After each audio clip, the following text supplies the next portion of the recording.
5 ka adlaw sa di pa ang piniliay, mipahigayon sa iyang 12 pagpangampanya sa Sugbo si senatorial candidate Kiko Pangilinan nga giuluhang kita-kicks meeting di advance sa Plaza Independencia sa Dakbayan sa Sugbo pag Miyerkules, Mayo City, 2025. Kauban ni Pangilinan sa iyang campaign rally ang pipila ka mga local ug national artists sama nilang Kule Desma, Piolo Pascual, Darren Espanto, Gary Valenciano o guban pa nga personal nga miendorso kaniya.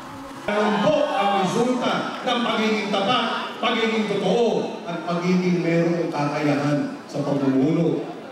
At yan po ang ibabalik natin sa Senado. Sa pakigpong ni Pangilinan at tubangan sa mga supporters, gipahimugatan niya ang iyang plataporma sa pagpalambo sa agrikultura ug ang seguridad sa pagkaon dinhi sa nasod. Sa numero ni Kiko!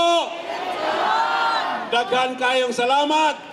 Personal sab nga mitambong og miisa sa kamot ni Pangilinan si Cebu 3rd District Congressman Pablo John Garcia, kinsa higala og classmate kaniadto ni Pangilinan sa law school.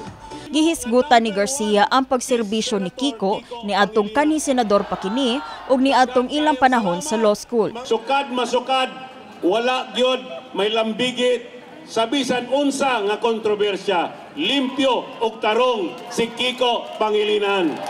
Gawas ni Pablo John, giendorso sab si Pangilinan ni Cebu Provincial Governor Gwendolyn Garcia. Gipahibaw sa gobernador ang iyang suporta alang ni Pangilinan ato sa usa ka tigom kuyog ang mga punong barangay ug mayor sa 5th ug 6th district sa Sugbo niadtong Martes, Mayo City, 2025. Mipadayag si Pangilinan sa iyang pagkamapasalamaton sa suporta gikan sa gobernador. Wala tayong malaking makinarya, pero ngayon at in-endorse tayo dito ni Governor Gwen. Una, maraming salamat. Daghang salamat, Gov Gwen, for your support. Malaking bagay. Pinakamalaking voting province ang Cebu. We were number 1 here in 2007.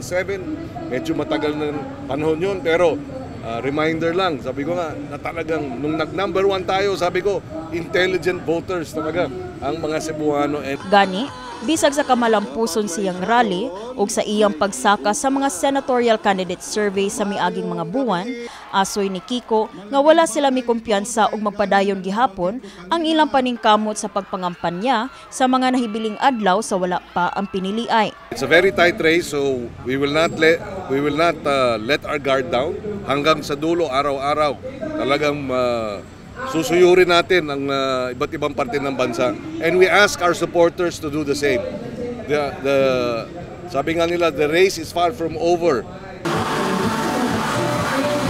Kini si Eliza May Piñaranda, alak sa My TV, Cebu.